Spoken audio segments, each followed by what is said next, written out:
listening to Consulting Logistics, presented by Aborn Company. I'm your host, Tim Dooner. Thank you for joining us today. Welcome back, everybody. Today, we got a bit of a weird one for you. Well, maybe not weird, but a little bit of a different speed. I'm going to have Adam Erickson from Hulft Inc. on, and we're going to talk about some of the myths and truths behind technology that's coming into the supply chain. Adam was not raised in a supply chain environment like many of us. He actually has a very strong tech background, though. So it's going to be really interesting to hear his approach to some of these problems and some of these solutions that we talk about today. He also did time in Japan, been all over the world, a well-traveled gentleman. I'm expecting great things, and I know he brings a lot of energy. And also, before we go to the call, if you tuned in last week, Craig Fuller was on, CEO of FreightWaves. It's an excellent episode. Go back and check that one out if you missed it. And there he is already. Adam is dialing in. Let's pull him on the air. Adam, welcome to the show. I know that you're doing well today. Thank you, sir. As always, any day you wake up this side of the dirt, it's an awesome day to behold. I like it. To the audience, just a quick brief on Adam. He's a UCLA graduate, and look, I can say go Bruins without being a homer, because, right, that's UCLA, not just the Boston Bruins out here. That is correct, and as far as I understand it, we no longer play collegiate hoops basketball, so we're doing well. Is that true, or is that a joke? I don't follow college hoops. Well, no one that follows UCLA college hoops follows it anymore anyway, so, but thank you for the shout out to my alma mater. All right, before I get off track here, though, let me just give some background on you, because you have a really interesting one. You have probably a much different background than a lot of my usual guests. We talk about technology quite a bit, but you've gotten pretty deep in the muck. You worked with biometrics at NextGen ID. You got your hands dirty with augmented reality, virtual reality, and IoT at MaxPlay. You dove even deeper into IoT at Device Authority, and now you're the Vice President of Sales at Hulft Inc. Let's start there before we hop in the time machine. What's your elevator pitch on Hulft, and what's your role there? My role has always been I help commercialize technologies and generate that thing called revenue, which is often needed to make this other strange thing called payroll. Hulft Inc. is a U.S. startup, but it's actually a subsidiary of a Japanese parent company. The Japanese parent company is named Seison Information Systems. Been around 25 years, listed on Tokyo Stock Exchange, and started off in the very sexy business of managed file transfers, meaning it helped Japanese credit card companies and banks get information from point A to point B very securely. And over time, it morphed into a data integration platform because as the company was moving stuff from point A to point B, banking customers, manufacturing customers, et cetera, said, can you help us extract some of this stuff, make it more useful in my other systems? So the company expanded over the years to eventually having 10,000 customers, 43 countries. That said, the United States was open territory. So as part of an expansion strategy, they founded a subsidiary in the United States.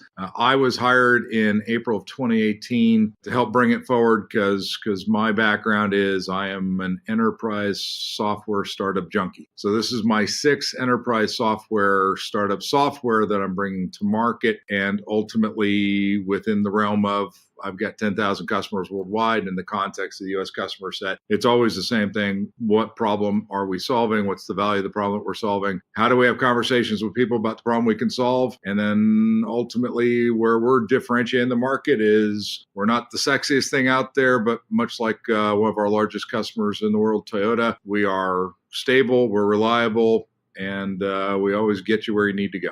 How dare you say my Camry isn't sexy? well, it depends what accoutrement you have in it. If you got the cup holders and you upgrade the stereo system and the kid seat in the back, well, then now you've got the American dream going. You know, the truth is I actually have a Honda, but I didn't want you to, get in trouble with your account over there. But Toyota's. Well, Honda's also our global account. You named the Japanese manufacturer, and we have them on the customer book. So it's a great reference point simply because, again, in the context of the United States, we're not known. There are a lot of bigger brand names out there doing data integration and other stuff, but It's not easy to make a reputation in the Japanese and Asia Pac markets if you can't deliver on what you say you can do. So we're proud of referencing that. So we'll take your Honda, we'll take a Mazda, we'll take a Subaru, we'll take whatever we can get because ultimately they're our customers. Very nice. Very nice. My yellow Honda is safe. Bumblebee approved. Hey, man, so I mentioned your tech-heavy background, so you touched all of this stuff. Let's go back to the beginning a little bit here. How did you get involved in all of this? Are you like an inner geek at heart like the rest of us who are tech-obsessed? What was the road there? When did you decide you wanted to even start pursuing technology?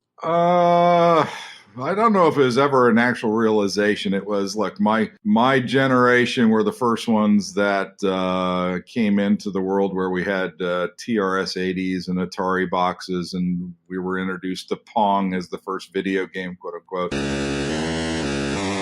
When I was at UCLA, it was the first Mac 2 that we did majority of the work on. So ultimately, understanding technology for what it was one thing. Number two, being from San Francisco and Silicon Valley definitely accelerated the adoption pattern. Ultimately, though, I do have an inner tech geek streak to me. I am in no way, shape, or form an engineer. Anyone that hears me claim engineering status should disregard, because I am just a simple sales guy. But I'm constantly amazed and excited about the state of technology. Who can develop what worldwide today is stunning. You mentioned for a brief stint, I was at Max Play, and I was amazed at the guts and the internals of gaming systems and the amount of data they had to process, gamification theory, everything. So I look at technology, I'm fascinated what it can do. But that being said, I've been a small business owner. I've worked with businesses around the world, and ultimately technology is only as good as how you implement it and what return it gets you at the end of the day. So at every step of the way, I've tended to be bleeding edge on things. Yet my goal is the cool thing about what I get to do is I get to work with our customers and say, what makes you better? And 9 times out of 10 today, for better or for worse, it's going to involve technology. It might not be our technology. It's going to involve technology. So let's have the discussion. Let's figure out how to get someone from point A to point B, and whatever better means to them. More profit, more efficiency, more customer service, better employee happiness, whatever that is. It's an awesome conversation to have each and every day. I like it, Adam. A man that's wiser than me once said that you don't really start getting old until you stop learning. So the pursuit of knowledge is the fountain of youth in and of itself. We mentioned Hulft, and before we even leave Hulft, because we got your background there, I have a couple questions. I'm looking at their website right now, and I especially have some on the Japanese side and about Japanese supply chain, but first, let's start with Hulft. Hulft is talking about a problem that we see all the time, especially as shippers and carriers start getting more interested in data and understanding its power. Hulft's website says, Hulft finds, secures, organizes, and transforms information. Well, information is data. How important is data to the supply chain, and how can Hulft help shippers manage it? First and foremost, I can't claim, nor I will claim, to be an expert on supply chain in and of itself. But with regards to any business today, and like I said, the sheer fact of the matter is information technology is at the root, the heart of basically every system in the United States, unless you're out chopping woods in the backwoods of Alaska or someplace and put it on a truck. But even once you put it on the truck, now you got an invoice, you've got a bill of lading, you got various things. So from that perspective, around the world, data and especially electronic data is going to be critical and crucially involved in what you do. I claim that, within Silicon Valley, there's a lot of very sexy technologies out there. You mentioned AI and IoT and all this stuff, but ultimately for what we do, we're plumbing. We're down connecting legacy stuff. And what I see within the logistics industry or supply chain industry is that most companies have been around for 20, 30, 40 years, 50 years, longer than that. And when you've been around that long, the founders didn't start the business saying, we're going to be awesome at this one thing. They started the business saying, I have a competency. I've got 2 trucks, or I've got a sawmill. They've got something, and it grows up over time. And when you grow up over time, you end up with, like any other business out there, any other family out there, you got legacy operations, you got legacy systems. But in today's world, it's now I've got all these things, and they work for my billing, they work for my warranties, they work for this, that, the other thing. But now my customers, in a B2B mode or a B2C mode. My customers are being bombarded on a daily basis in their personal lives with expectations of, I heard this at a Vegas conference, by a logistics conference. It's the Amazon effect, right? I expect transparency. I expect efficiency. I expect my cost to be driven down. How do you get there if your main line of business is not IT, but ultimately it's the data that needs to be exposed somehow, and you need to be efficient? So, going back to my comment, I love to have these conversations with business owners. The business owners we deal with all the time, it's saying, hey, you understand that your customers, if you don't provide them a better level of service, they may go elsewhere. You may expect that others in your industry aren't going to adapt at pace, but if you provide better service, once again, how do we make you better? If you provide better customer service, it's going to rely upon the data. How do you have access to your data without being IT experts? You need a partner in it one way or the other. We're a technology company, yes, but ultimately we like to think of, after 10,000 customers around the world and hundreds of use cases, we can help our customers avoid some of the pitfalls that we've seen throughout the years. And once again, I would like to say I'm a gray hair guy, but I'm far more no hair than gray hair. It's how do we all succeed in this together and provide a winning solution that both satisfies how do you make you better and both make someone more efficient to hand off to the next generation. When I'm not behind this mic, my other role is as the director of marketing for Aborn Company. And over there, I do a lot of their decks and I look at presentations, and I have a background in operations and sales as well. So I'm very familiar with what I'm looking at. And in this role, I often feel like I'm a life coach for people's supply chains, because you mentioned something. A lot of supply chains are in states of disrepair, and there's a lot of duct tape and a lot of leaky pipes. You're out there now too. So you're out there, and this is interesting because you don't really have a background in supply chain. Yours is in tech. However, you are the vice president of sales for Hulft. So how do you go about selling this stuff? What are you solving, and what are you hearing from the market? Well, if you ask my boss, I could always be selling a bit more, but within the term of sales, and I grew up in a sales family. My father was in sales. My brother's in sales. I'm in sales, and sales, like anything else, it's a profession. And to me, the heart of the profession is you have to be curious. You have to have an innate inquisitive nature to find out that central question: what makes a potential customer better? What is it about their operations? What is it about their customer set? And where I can relate from my background, doing sales worldwide, dealing with anyone out there understands a sales chain, and you can go buy a computer from Best Buy, or you have a system integrator, or you have a reseller that comes in and sells you copiers and other things in your business. Most of these little channels, the resellers of the world that end up helping companies, once again, they didn't start off from being IT specialists. They started off from having a core competency. I know how to install Windows 95 on your box and secure it. And from there, they found out, now I've got 20 customers. I need 10 more employees. They weren't trained on the intrinsic art of running a business, understanding what credit was, everything else. And so when I look at supply chain, I look at manufacturing, what excites me just intrinsically is every day now I pass trucks on the road. And I look at a truck, and I no longer see a truck as a truck. I see a truck as a truck in and of itself is a composition of 30,000 parts in and of itself. 30,000 parts that are supplied through tier 2, tier 3 suppliers into a tier 1 that makes up the truck.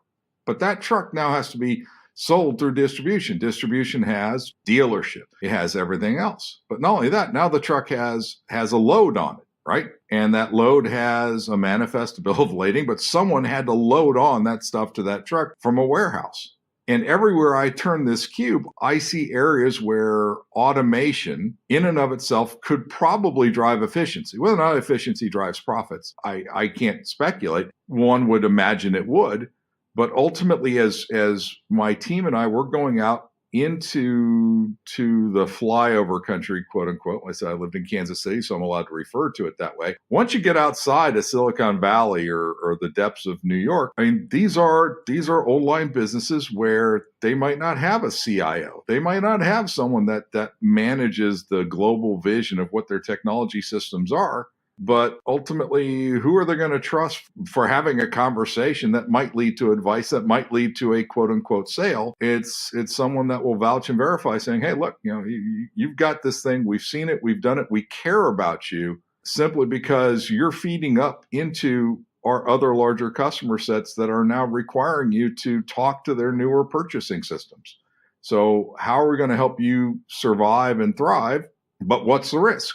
So from a sales guy angle, it's always, can we have an honest conversation with someone where they take a look at myself or my team or Hulft and say, what makes them think we understand what their risk is better than somebody else? And that just goes back to, as you said, I've got a varied experience of personal life history where I love having conversations. And even if it doesn't lead to a sale, it leads to hopefully some more knowledge within my particular gray matter that will come in handy for someone else. All right, you have to answer a question for me, because I'm really curious. In my career, I've only had 1 or 2 Japanese clients, and they were really, really big companies. So I'm curious, though, have you learned so far, are there any inherent differences between the way US supply chains are run and the way Japanese supply chains are run, or the way business is done? I'm curious if they're a mess around the world, or if it's just a US thing.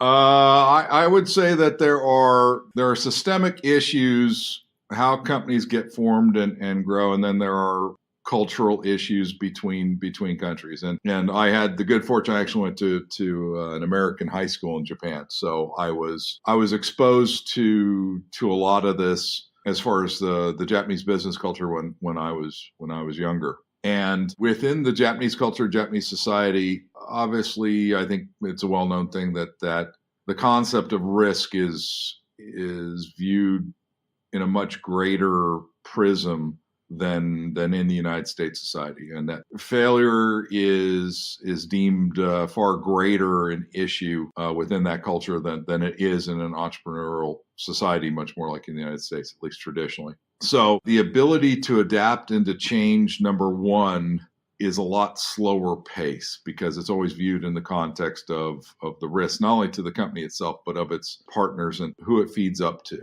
So in that vein, like I said, when I was recruited by Hulft, I inherently understood, because my previous startups, it was always a new product, a new category. You mentioned biometrics, whether it was biometrics, IoT, encryption. It was always a new product category, a new thing to market. It was the traditional U.S. startup that got funded by VCs, and it was a high risk, high reward play.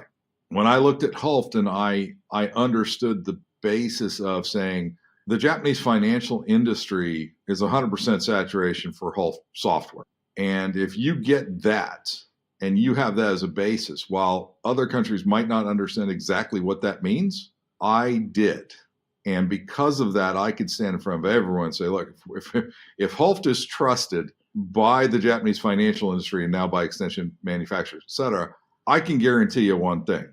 This stuff, it works, it's solid, it's secure, because there's no way you get to be on the market where our parent company is without full and absolute trust that we are zero risk to a business. Now, translating that into supply chain, and again, name some of the bigger players, whether it's MOL or NYK, et cetera, they're all Hulft customers. So again, as we're branching out here in the United States and we're having extensive conversations with our existing customers here in the United States, it's trying to figure out what they're doing. And you had mentioned newer technologies like blockchain, et cetera, and us trying to understand where we fit in that world.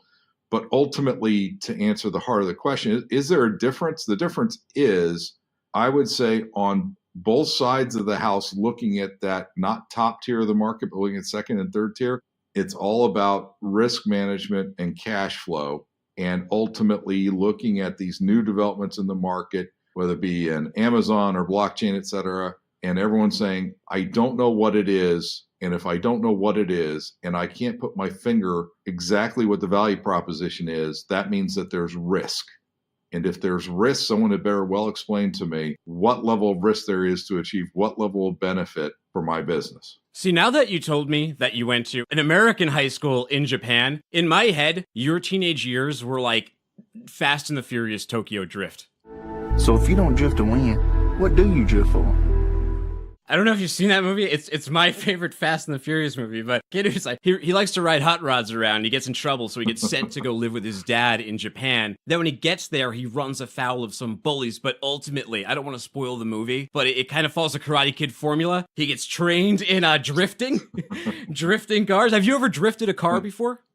Intentionally, no, but I can state this definitively for the record. Thank goodness my colleagues and I often talk amongst ourselves and say that there was no such thing as a cell phone camera when we were in high school in Japan, because that would have been no bueno at this stage of our lives. So it was, there was a lot of Fast, Furious, and other things that may have not been directly related to automobile drifting, but other activities, most likely so. But there is no visual evidence, so therefore we are exonerated by lack of evidence. All right, I'm not sure if I want to open the door to that reality, so let's talk about a different kind of reality right now. Let's talk about AR and VR. That's augmented reality and virtual reality. And we'll talk about being a teenager again. When I was a teenager in the 90s, whatever, I remember that like VR was supposed to be the shizzle, but all it did was fizzle, right? You'd go to the arcade, they had one, and it was really interesting. There's a really long line, but it was like $15 to play like one game for 2 minutes. And well, it was interesting. It was really blocky. The gameplay wasn't great.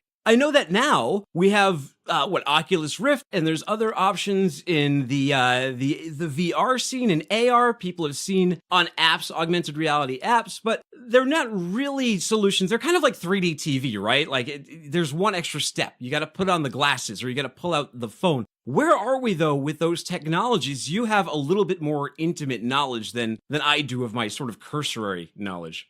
I do on two levels. Number one, on a personal level, I have a 10-year-old son. And the future he's going to be afforded is going to be amazing from a lot of technologies. But looking at the state of VR today, and the reason why VR sucked previously is number one, computational power. How do you manage all the graphics, et cetera, and make that a constantly turning world? And if you take a look at one of the more popular games these days, Fortnite, and it is... Fortnite, what the point of building? What you doing night? It is an amazing amount of data that's being crunched, et cetera, into real-time scenarios. So VR, for me, understanding the guts of it is stunning as to the amount of data. The data crunching is really critical, but then second, from a personal angle, VR eliminates the requirement for geographical proximity. That today you could go to a school in Lagos, Nigeria, Adelaide in Australia, or you could go to Warsaw, Poland, and you could offer school kids the ability to go meander around the pyramids in Egypt without physically going there, knowing that 0.00001% might ever achieve going there. And so now you've made learning far more accessible and interactive, and eventually the economic models will follow on that. From a business angle, VR in a healthcare setting is stupendous. Even today in Japan, they're using VR and actually 3D modeling to perform open heart surgery before they actually do it on an actual patient. And if you go to LifeLeak and others, their training mechanisms in both VR and now crossing over to augmented reality are amazing. And then you look at Intel and PTC ThingWorks and what Vuforia is doing with the DAQRI glasses on. Now I'm a technician. I'm in front of a gearbox on an oil pipe. I put on my AR glasses immediately. I pull up my manual, my diagrams on my glasses. That's also now on my iPad or on my tablet. Now I'm no longer going through a physical reference manual. And where I see this is the crossover to bring it back to supply chain and logistics and this general industry. Most of the customers that we talk to, just by dint of being manufacturing and logistics, they're out from the major city centers, right? They're 50 clicks outside of Charlotte. They're 30 miles outside of Indiana. They are not in the population heavy centers of the world. And because today's world, as we mentioned previously in this thing, are data driven, my staff has to become more IT savvy, not just the IT staff, but my folks in general have to be more IT savvy about stuff. The question is, how do I find staff? How do I find people that know anything that want to go work 30 miles outside of Indianapolis or 50 miles outside of Charlotte that would rather A, work in a city, B, they'd rather work on something that's completely driven on tablets, that they don't have to worry about green screens, dot matrix printer, all that stuff. The staffing issue in hard industries across the United States is going to reach a critical level as far as folks knowing how to run stuff. And so part of the conversations we have with our customers, it's not just VR, AR, but it's ultimately, how do you take all your legacy stuff that still works, right? You're still tracking, you're still shipping, but that new generation coming up that's going to fill in these spaces, they want it all represented on a tablet. The customers want it represented on a tablet. How do you get it from here to there? How do you take something that's running on a 30-year-old mainframe and make it tablet ready? So once again, me being a techno geek at heart, I look at all that and say, well, we can solve that. But as a business, how many businesses realize that their next generation of workers expect all of this stuff to be presented in the format they've grown up with? They grew up with mom and dad had cell phones. They had a cell phone. Their first learning tool was a tablet. How do you get from here to there? Right? That's the challenge. Well, I have a 4-year-old and a 2-year-old, and they get pissed off at things when it's not a touchscrreen. Like, they look at, like, the TV like it's ancient. They're like, what, you can't touch this screen? Like, what is this, Like, it's an old black and white TV or something. Like, just a useless piece of junk. But that's, like, the expectation of them, because I don't know if you've also seen, like, 2-year-olds, but they can figure out how to get into your tablet really quick. Mine was, like, calling 911, and it wasn't my fault, I swear to God. He was just trying to hack into the phone. It's amazing how quick they pick that up. But I'm sure, like, my parents thought the same thing when I was installing, like, CD-ROM drives into my, like, 286 compact. They're like, what is this kid doing? Is he building a bomb? I wasn't. That's true. But look, I mean, once again, your experience in the industry in Aborn, I mean, look, you got far more experience than I do. And look, whenever I need a sanity check, I call Brian Glick from Chain.io, or I call Sarah Barnes, from Let's Talk Supply Chain. And I'm like, I don't know this, but I'm imagining, once again, the majority of these businesses, not top tier, but the majority, they might not realize that this is coming, or they might begin to realize it's coming. It's coming, but what are their choices? They can't rip out everything that's there, and all these people that tell them, yeah, just move everything to cloud. Well, that's not so straightforward, because what staff do I got to move what to cloud, and what does that mean? What's the risk? And even when I'm in the hiring line and I need people now to run my customer service, customer support, they're staring at a screen that is 10 years old. It's not the new LED based screen, and it's not shiny. And as you pointed out, it's not touch screen. Now I know I have to know how to click and go through stuff. It's coming, right? It can't be stopped.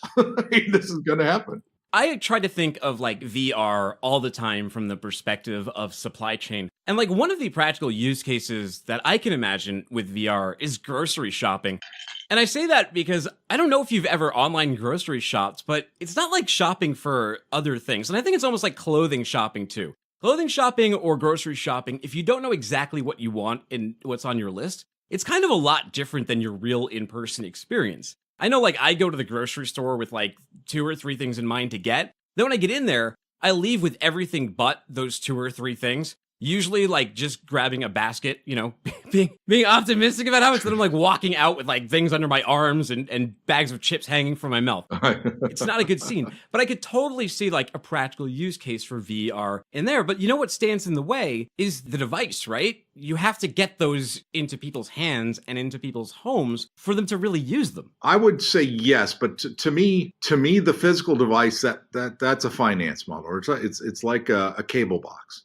Right? How do you finance that? Ultimately, though, for VR, AR, warehouse systems, logistics, the trick of this, at least in my estimation, and obviously I'm in the business, but the trick of it is to make anything of value. There is, in my opinion. There is no one magical system of data that gives you everything that I would call back in some of the government days actionable intelligence. And here it's how do you make useful decisions based off of data? And this is the issue with IoT, right? IoT, it's been around far longer than anyone understands. I mean, Cisco here in the United States was the first company to say, oh, it's a $20 billion market, all this stuff. But ultimately, I could put a sensor on anything. I can monitor the data from that sensor, and that's great, whether it's monitoring heat or vibration or whatnot. But that data in and of itself is fairly useless, right? I could have 100 sensors send me with data, but only when I correlate that data with 3 other data sources can I then make an analysis of it on the baseline. Then if I want to throw artificial intelligence onto it, that's another layer. And I go back to who has the staff to do any of these things. But in the conversations that we have with our customers, and we're going to be showing this down at there's a Scope conference, supply chain gig down in Atlanta in early March. And we're demonstrating how we can take, for ourselves, take data off of an old mainframe, take data off of a simple handheld scanner from a warehouse dock, take an IoT sensor, marry it up into one screen. So at least you have actionable intelligence. So with VR, AR, all of these things, looking at it from a consumer entertainment perspective, it's one thing. Looking at it from a shopping perspective, it's now I got to take the dimensions, I got to take the lighting, I've got to take what's my inventory. How do I make this all relevant to somebody, including their body type, and then add morphology into it? Going back into the corporate realm, though, looking at what View4 is doing with the daiquiri glasses. Now I've got my technicians going out to the field. My technician doesn't know crap about this older PLC or these conduits that they're working on. That said, when they're in front of one thing, they can put this thing on. It understands what they're looking at. It pulls up the manual, and my technician hopefully has been trained enough to know how to RTFM to fix the issue without knowing the actual device that they're working on, because now I've put the information in actionable intelligence in front of them that's marrying up their current situation, their current location, the current blueprints with the most recent current data manual that goes into it. And in our business, the question becomes, how do you take all those data sources in the least amount of time, merge them into something that provides actionable intelligence to do a job function? And that's the basis of when we go out and we talk to logistics, supply chain manufacturers. They may have 20 systems, they may have 400 systems. What drives the business process flow to achieve a grain of data to allow an action that then has a business ramification towards it? Well, it's really interesting you bring this all up, because as you're talking, it's making me think about blockchain. Blockchain, massively hyped or overhyped perhaps for the past 2 years. Right now, in the logistics space with blockchain, the problem is that there's a lot of fragmentation as everyone is sort of catfighting over which protocol to use. Different carriers don't want to use each other's formats. It's not a good scene right now. But the thing is, the hype around blockchain is kind of funny, because when you move the clouds and you look at what blockchain is, all it is like an immutable ledger. If you think of a table, it's like it's a document next to a document. It's not like this cure-all. It's a huge pain in the butt for your regular shipper. It totally makes sense for, chain of custody, like insurance. Things like that, where you really, like, it could go to a lawyer, it could go to court, or like pharma or food, where you could actually get sued if food came from the wrong place, or you have some sort of supply chain where you publicly want people to know you're green sourcing, like the Palm supply chain. These are places where it's gaining traction. But you mentioned IoT. What about a blockchain that is just a collection point for IoT sensors? So each sensor is a chain within the blockchain, so it can collect all that data, and then that data can be brought into a TMS environment or some sort of more useful environment where all this stuff can be, put to some use. Like, people say data a lot of times, but data is just information and it doesn't really mean anything. It's like, it's just throwing a bunch of words at the wall, or zeros and ones. You have to put meaningful context behind it. So here's, and again, being from the Valley, blockchain from a sketch on a napkin, the first issue it actually solved, which once again, it manifested itself into a use case on top of blockchain philosophy, and that was Bitcoin. And Bitcoin was, how can we easily move some sort of currency between countries? And look, my recent count, I've been to 55 countries worldwide. And I've seen the best, the worst, everything you can do with banking systems, et cetera. And when you talk about, I need to transfer $100,000 overseas, and if I need to do that via a bank or Western Union, it's going to cost me $1,000. If I use Bitcoin, quote unquote, it's a negligible thing. So from that particular use case, then it became, okay, what else can the underlying philosophy of blockchain be used for? Now, again, I'm an enterprise software guy. Blockchain was never meant from a reference architecture to be enterprise.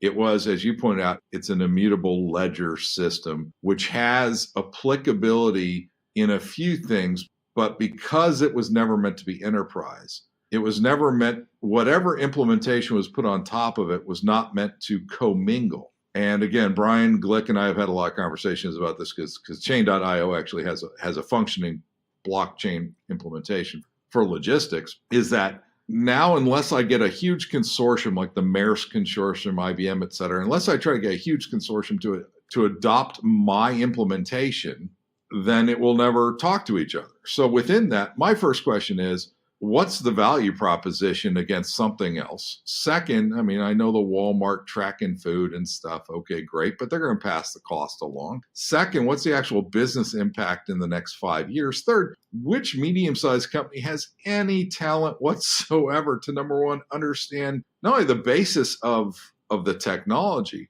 the basis of the implementation, the basis of the workflow, and how this thing's actually going to make a business impact. In my gut, I'm saying at this stage, like a lot of technologies that come out of the valley, give it time to breathe. Give it 10 years for people to fail on it. And when they fail on it, okay, you learn from it, you move on, and you work with an actual implementation that works. But I would not want to be personally, hype aside, a first mover on this. And look, even for Hulft, I mean, Hulft, we got, 500 adapters out in the world. Now we got a blockchain adapter. What does that mean? Well, the heart of it means nothing aside from if you're trying to do blockchain, talk to us and we'll figure out how to make it work. But if I'm a company, I'm really wondering, what does my IT staff know or what they don't know? Who am I interacting with? And if I need to now adopt a new partner 3 months down the line and they're using a different implementation, I can't get from here to there. So ultimately, what's the value that this is providing me unless it's a Walmart or unless it's someone that's forcing you to do it? And as we found out, look, we found this out in the automotive industry, right?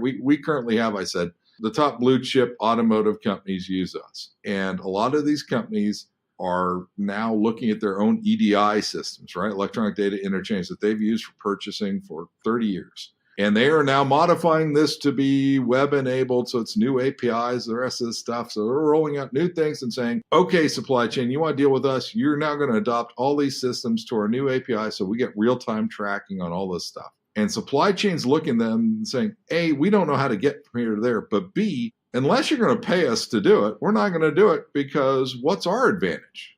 So to me, blockchain as, like I said, as a fundamental philosophy, it's great. I got a fundamental philosophy on cash flow and cash flow margins. That's great. But from a company to company, it's going to be different.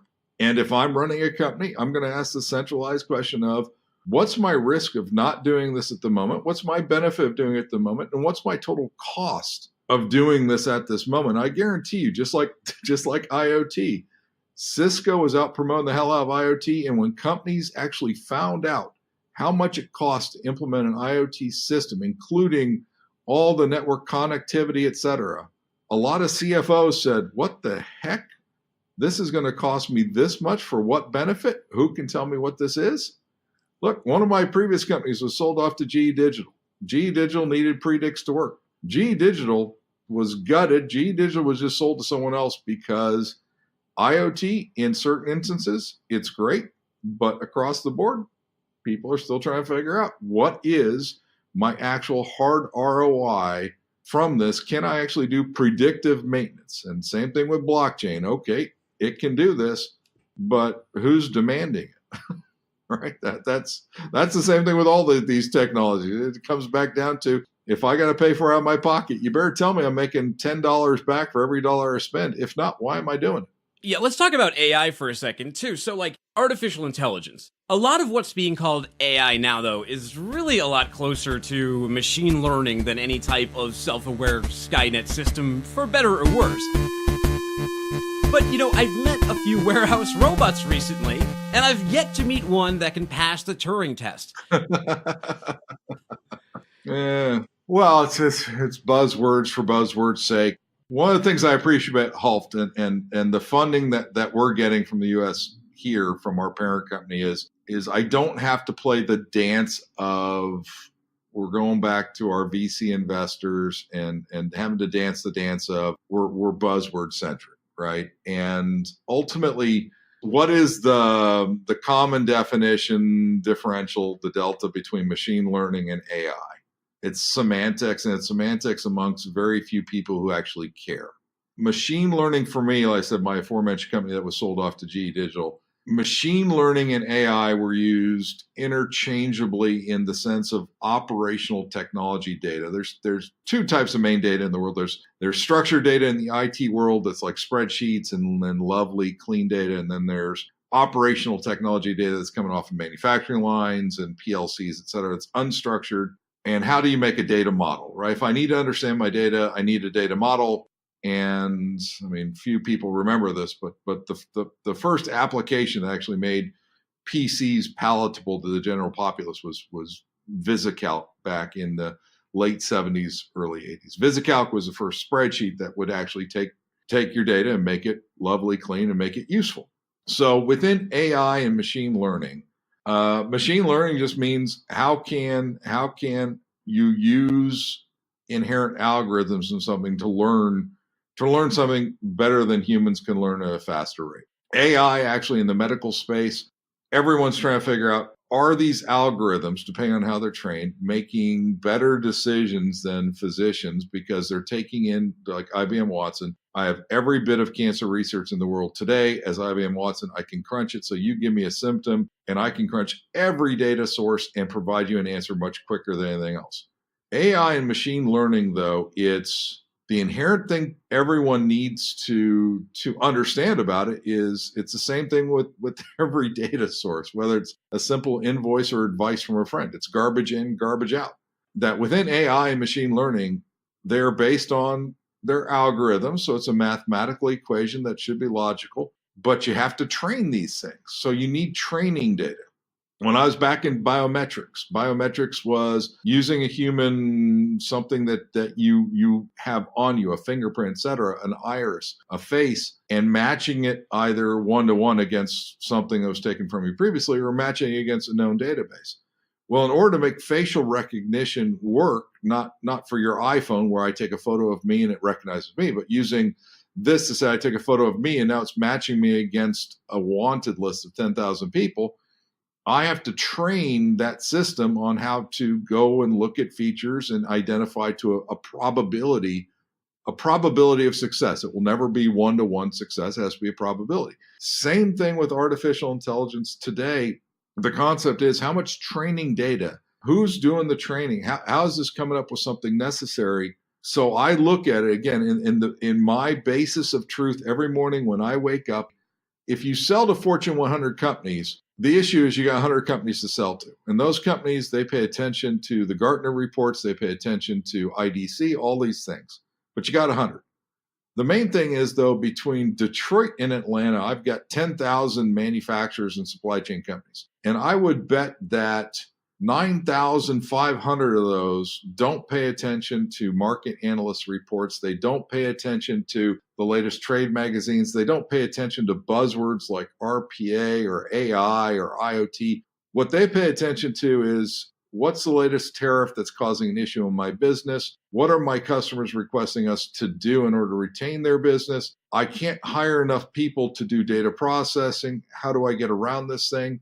And that, for me, once again, for our current customer set, Hulft, our 10,000 customers strong, they look to us to come in and explain, just like you're asking, what are these things, right? We hear this stuff. What does it actually mean? And then for the customer sets we're going to have to hear in the United States, us coming out of the Valley, and we just opened up our Detroit office this week, it's how can we have this conversation with our customers saying, look, ultimately it's your pennies involved. We want to be a partner. We're a vendor partner. I mean, we want your pennies for us. That's like, I got payroll to make too. But ultimately, if I can help explain to a customer, regardless of the buzzword and the technology, if I can explain how they're going to get 10x return on any dollar spent, I bet the owner of the business, the CFO of the business, whoever's counting the pennies, they'll be rational enough to want to have that conversation. Whether or not they want us as a partner, hey, that's up to them. But to have that conversation, that to me that's what I love about doing the job that I do is going out and talking with folks and saying, let's find out, do you got a problem? Can we solve the problem? If we can't solve the problem, can I introduce you to someone who solves the problem? Right? That's the heart of the matter. Well, tech, it can cut both ways. I don't know if you were following the trucking space last year, but there was a driver shortage, massive capacity crisis, record high rates, and a lot of it stemmed back to, or initially it was blamed to be these ELDs, the electronic logging devices, was supposed to cut into carrier time. But a funny thing happened. Carriers started to realize that these ELDs keep a constant stream of data that they can collect, and part of that data that they can collect is on dwell times at shippers' docks. So suddenly, now they have great visibility on which shippers are making terrible partners by tying up capacity and keeping their drivers at the docks for hours. Now another funny thing is happening. Uber Freight, now they're allowing truckers to rate shipping facilities just as a passenger would rate a driver. In an Uber car, there's Doc 411. That's really putting the power back in the hands of carriers, which was, kind of a disrespected industry. Shippers just looked at them as a necessary evil. Ain't that awesome? I just got to say, the techno geek in me says, you solved one problem you did great, but just exposing that stuff and using it in a different way. Brilliant, right? I've been married a long time, and my wife often laments that I am who I am working for the type of companies I work for, and that I've never come up with a brilliant idea in my life. I can commercialize the technology to everyone's get out, but coming up with that, but you slap yourself on your head and you're like, well, now that I've got this data, what can I do with it, right? But that's an imagination thing. And that's the other exciting thing for us going out to market is saying, look, once you can mash up 3 or 4 different data things, what line of business can you do? And I pointed out to you when we introduced ourselves, a week and a half back, is that I understood Port of Oakland, which, by the way, I mean that was the Port of Oakland was stemmed from San Francisco unions and the finger peers getting audacious. So the Port of Oakland helped spur the whole container shipping thing in the world. And Port of Oakland, I guess a month ago, was the first port to publicly release what is the turnaround times for trucks inside of the port. Now, I'm not a logistics guy. I don't claim to know anything aside from I'm guessing that's pretty valuable data for anyone that has a hard asset, including paying for either the asset, paying for the fuel, paying for the driver, paying for the wait time, paying for whatever that is.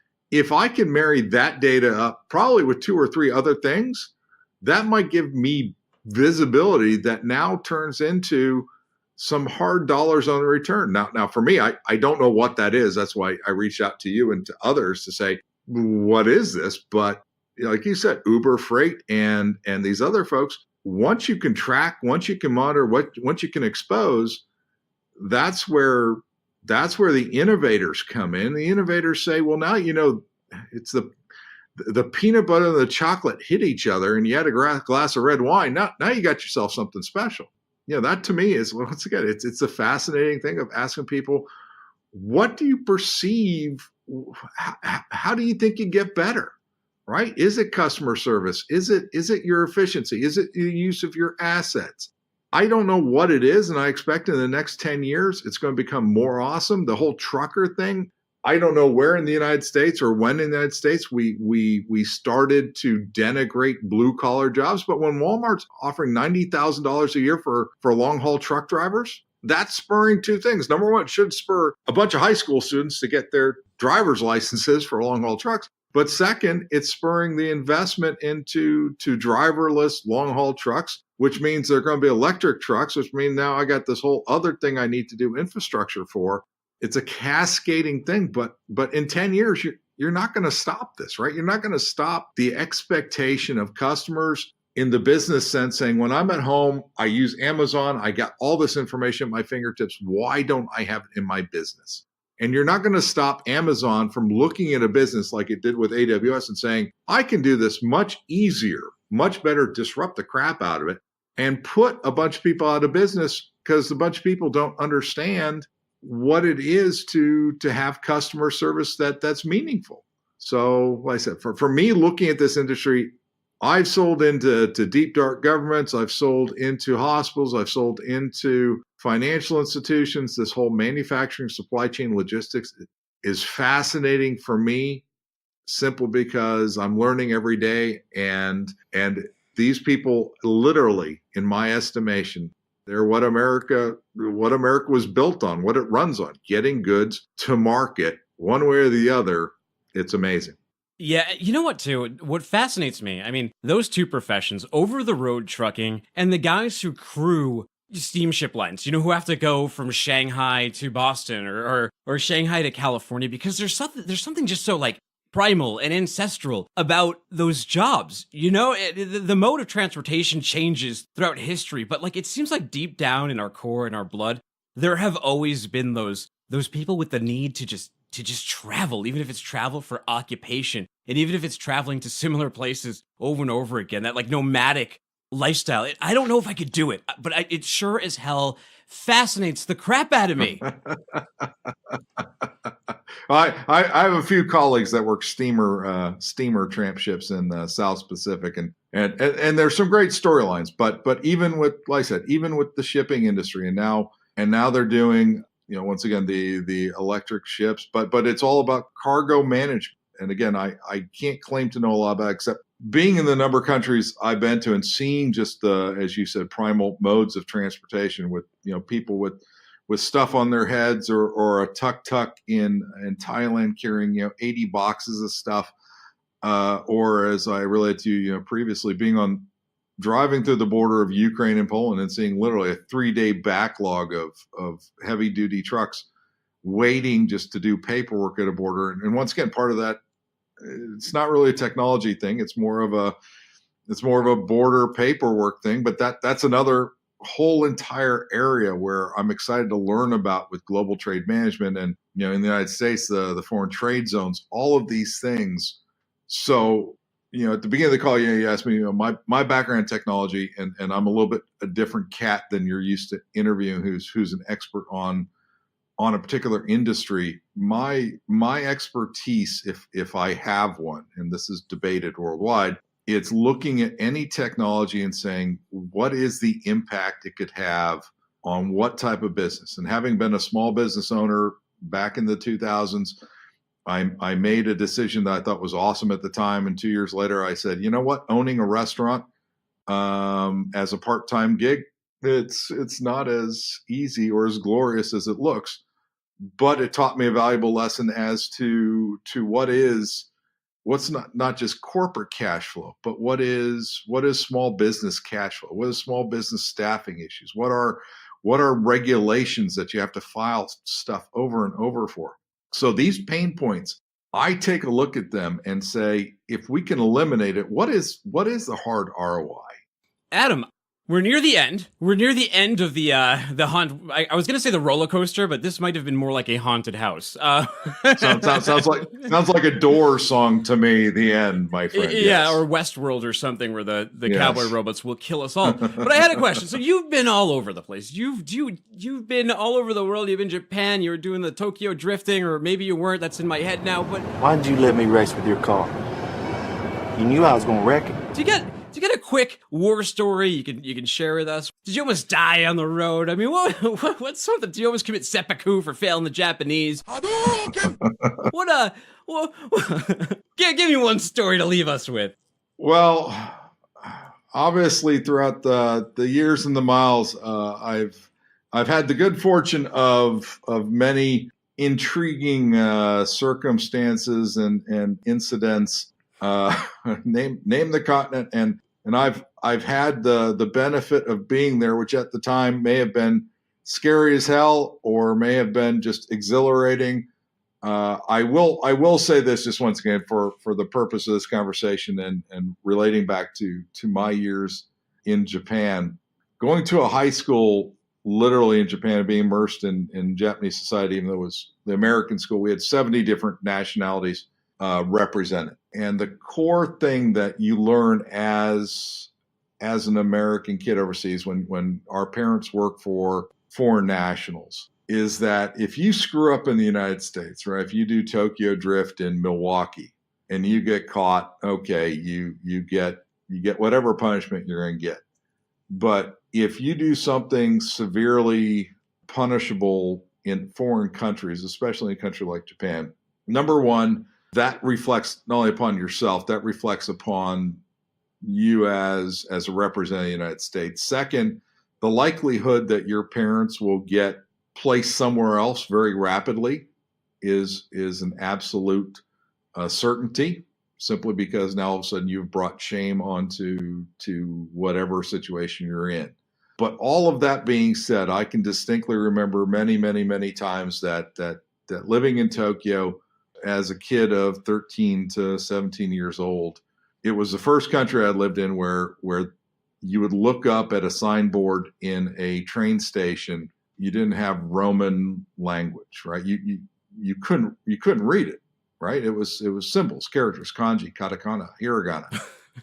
And the amount of times you'd look up and you'd be lost, but then would come over some Japanese grandmother or some Japanese businessman and see that you were obviously lost. And they would use their limited English to help you out, get to where you need to be. It just showed to me, which I've learned living around the world and being around the world, people around the world, 99% of us are exactly the same way in our own way. We want the lives of our kids to be better than the lives we got today. We're willing to go out of our way to be host and guest for someone that seems lost. We will do whatever we can to make someone feel comfortable if they feel lost or scared or whatever it is. And like I said, after being in 55 different countries, in jungles and deserts, in major cities, what I have found to be true is the basic human spirit, when you take politics out of it and you take all the rest of this crap out of it, is that we all behave in the same way, that somehow we want people, when they experience us, to have a better outcome than if they didn't experience us. And that every day when I'm not only dealing overseas, but dealing with places in the United States, it's that same thing of, I want to make someone's life better simply because so many people throughout the world have made my life better. It's an incremental thing. It's a dramatic thing, whatever it is. We're all on this, as they say, the third rock from the sun together. And every day, how do we pop up in the morning? And whether it's our kids, our spouses, our partners, our customers, how do we make their life incrementally better? Because if I can make one person happy during the day, I'm ahead of the game. All right. Not exactly the story I was expecting. I was hoping a little bit more locked up abroad. That's all right, Adam. That was very wholesome. And that Never self-incriminate there, Tim. Never self-incriminate. No, I know. I'm just so much of a misanthrope sometimes that I just want to hear the misery. Well, if I ever make it into Boston and we have one of those cold beverages that Boston's known for, over one of those cups of clam thingies that Boston's known for, then maybe we'll expose something more in depth. But until then, if anyone's going to be at the Scope gig down in Atlanta, give me a ping, because we'd love to hook up and meet, and maybe then we can expound upon the existentialism of life in foreign countries and various judicial systems. But until then, yes. And throw your plugs out there, too. If someone listening wants to learn more about Hulft or more about Adam Erickson, how can they go and do so? Visit us at Hulft Inc., HULFTINC.com. If you go to Hulft.com, that's our Japanese parent site. If you want to reach out to me, I am A. Erickson, AERICKSON, HulftInc.com, or look me up on LinkedIn.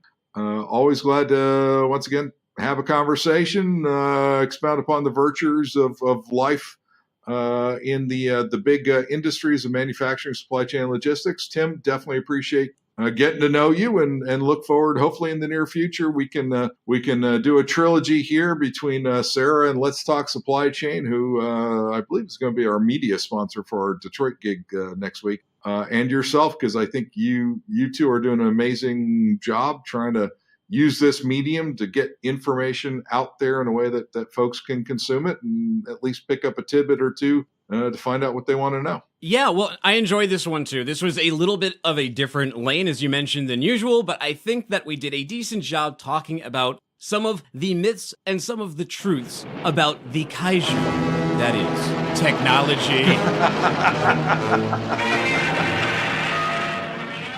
Adam, thank you very much for your time today. Have an outstanding rest of the day and a great weekend. Thank you, Tim. Appreciate it. This is Sarah Barnes-Humphrey from Let's Talk Supply Chain, and you are listening to Consulting Logistics. Now hiring. Excellent positions are available right now to work with an industry leader crafting cutting-edge, modern managed freight solutions. Look, guys, nobody can move the world alone. It takes creativity, curiosity, and collaboration between great people. Join Aborn Company's Boston area team and be a part of their vision to rethink how shippers and carriers look at their global supply chain. They offer 30 years of traditional industry experience in a free-thinking, tech-friendly, startup environment that doesn't just encourage their clients' growth, but also the growth of their most important asset, their team. Choose to be extraordinary. Choose to be the architect of your career. Just visit abornco.com, click on the Careers tab, and choose your own adventure today. We can't wait to work with you. Looking to modernize, digitize, and future-proof your supply chain? Visit day1.io for a free Day 1 Data Optimization Report. That's day, 0, 1.io.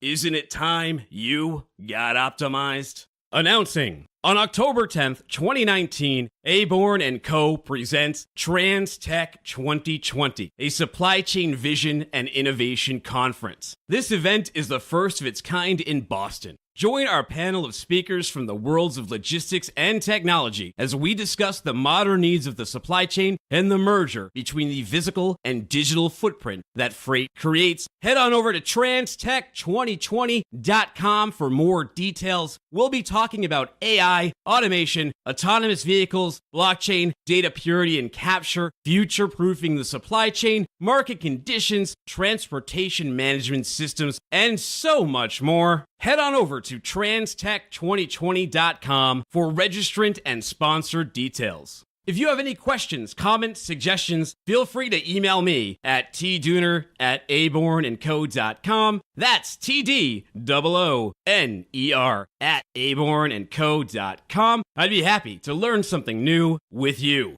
For this episode and all of our previous shows, visit consultinglogistics.io or simply search for Consulting Logistics on iTunes, Spotify, or your favorite podcast player of choice. And hey, if you like the show, the best way you can give back is to share it. And if you really liked it, go on iTunes over there and rate and review. Be much appreciated. That's it. We are out of time. For Adam Erickson, I'm Tim Dooner, saying take care and happy shipping.